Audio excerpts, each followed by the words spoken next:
একজন ব্যক্তি শেখ হাসিনা কিংবা একটা সরকার এতটা পরাক্রমশালী হতে পারে না যে তারা যা খুশি তাই করতে পারে। তাদের একটা সাপোর্ট বেস থাকে, তারা একটা সমর্থন পাচ্ছিল।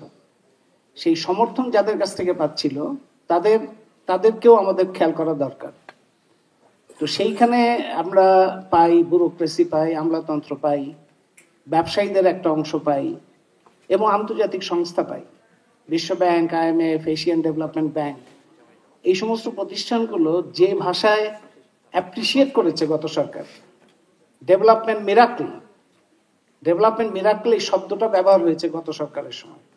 যারা ব্যবহার করেছেন এই শব্দটা, যারা বলেছেন যে গত সরকার এই ডেভেলপমেন্ট মিরাকল করেছে, আউটস্ট্যান্ডিং গ্রোথ, আউটস্ট্যান্ডিং অ্যাচিভমেন্ট, এগুলি যারা ব্যবহার করেছেন তাদের তো দায়িত্ব নিতে হবে। কারণ তাদের এই সাপোর্টটা গত সরকারকে শক্তি জুগিয়েছে এই সমস্ত কাজ করার জন্য।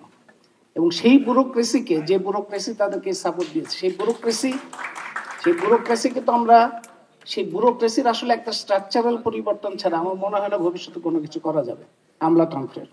কারণ আমলাতন্ত্র এমন একটা জটিল জায়গা, এমন একটা কঠিন জায়গা যেখানে সবকিছুই একটা পুরো একটা কৃষ্ণ গহ্বরের মতো, একটা ব্ল্যাক হোলের মতো সব চলে যায়, ওখান থেকে আর কিছুই বের করা যায় না।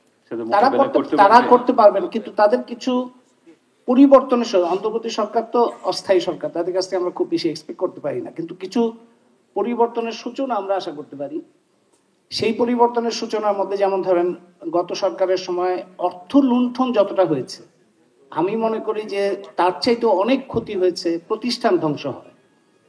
প্রতিষ্ঠানগুলো ধ্বংস হয়ে যাওয়ার তার ইম্প্যাক্টটা থাকে একটা দীর্ঘ সময়, এবং সেই প্রতিষ্ঠানগুলো এমন হয়েছে যে কোনো প্রাতিষ্ঠানিক প্রক্রিয়া কাজ করে না, সব উপরের আদেশে সবকিছু হয়। সেই প্রতিষ্ঠানগুলো এখন পুনরুদ্ধার করতে হবে, কিন্তু পুনরুদ্ধার করার সেই প্রক্রিয়াটা আমরা খুব শক্তিশালী অবস্থান সরকারের দেখছি না। আমরা দেখছি যে বিভিন্ন প্রতিষ্ঠানে বিভিন্ন রকম মব ভায়োলেন্স হচ্ছে, এবং সেইখানে বিভিন্ন ধরনের যারা পদ দখল করতে চায়, চেয়ার দখল করতে চায়, তারা ট্যাগিং ব্যবহার করছে, লেবেলিং ব্যবহার করছে, তারা স্টুডেন্টদের যে ক্ষমতা, শিক্ষার্থীদের যে ক্ষমতা, সেটাকে ব্যবহার করে সেখানে একটা বিশৃঙ্খলা সৃষ্টি করছে। মানে কোনো প্রতিষ্ঠান এখন পর্যন্ত কোনো প্রাতিষ্ঠানিক প্রক্রিয়ার মধ্যে আসতে পারেনি।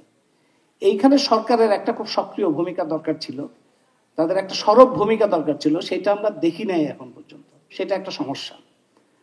আরেকটা বিষয় হচ্ছে যে যত ধরনের দুর্নীতি এবং লুণ্ঠন হচ্ছে, যেমন এনার্জি পাওয়ারের ক্ষেত্রে আমরা শুনলাম, তারপর মেগা প্রজেক্টের ক্ষেত্রে আমরা শুনলাম, এগুলোর পেছনে যাদের রেসপন্সিবিলিটি আছে বলে আমি মনে করি পলিসি ফ্রেমওয়ার্ক গঠনের ক্ষেত্রে, যেমন privatisation, commercialisation, new liberal policy, এগুলোর কারণে শিক্ষা এত বেশি বাণিজ্যিকীকরণ হয়েছে, এত বেশি বৈষম্য হয়েছে, পাবলিক এডুকেশন সিস্টেমটা বাংলাদেশে আর ধারে কাছে নাই যেটা হওয়া উচিত। পাবলিক হেলথ কেয়ার সিস্টেম সেটাও বিপর্যস্ত হয়েছে, পাবলিক ট্রান্সপোর্ট সেটা বিপর্যস্ত হয়েছে, এবং এই রেলওয়ে না করে সড়ক যোগাযোগ করে আমাদের যে পরিবেশ দূষণ, নদীগুলো শেষ হয়ে যাওয়া, সেগুলো হয়েছে। এগুলোর পেছনে যারা রেসপন্সিবল, সেই সমস্ত ইনস্টিটিউশন পলিসি ফ্রেমওয়ার্কের ব্যাপারে তাদেরকে রেসপন্সিবল করা, তাদেরকে অ্যাকাউন্টেবল করাটা আমি মনে করি দরকার।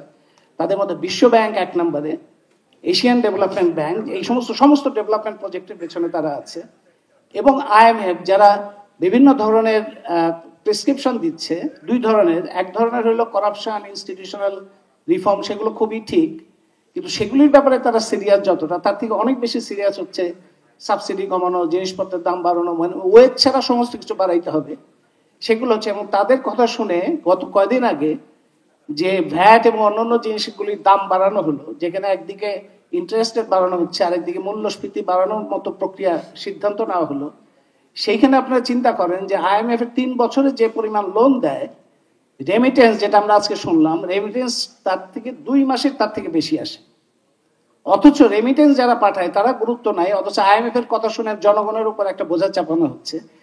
এই প্রতিষ্ঠানগুলো, আমার সময় নাই, এই প্রক্রিয়াগুলো আমি মনে করি যে বর্তমান যারা শ্বেতপত্র প্রণয়ন কমিটিতে আছেন কিংবা অন্যান্য কমিশন আছে, প্রফেসর রেহমান সোবহান এখানে আছেন, তার 72 সালে তিনি দেখেছেন, সেই সময় পঞ্চবার্ষিক পরিকল্পনা, 91 সালে টাস্কফোর্স রিপোর্ট হয়েছে, সেগুলি কেউ খুলেও দেখে নাই, সেখানে আমিও ছিলাম, এখানে দেহপ্রিয় ছিলেন।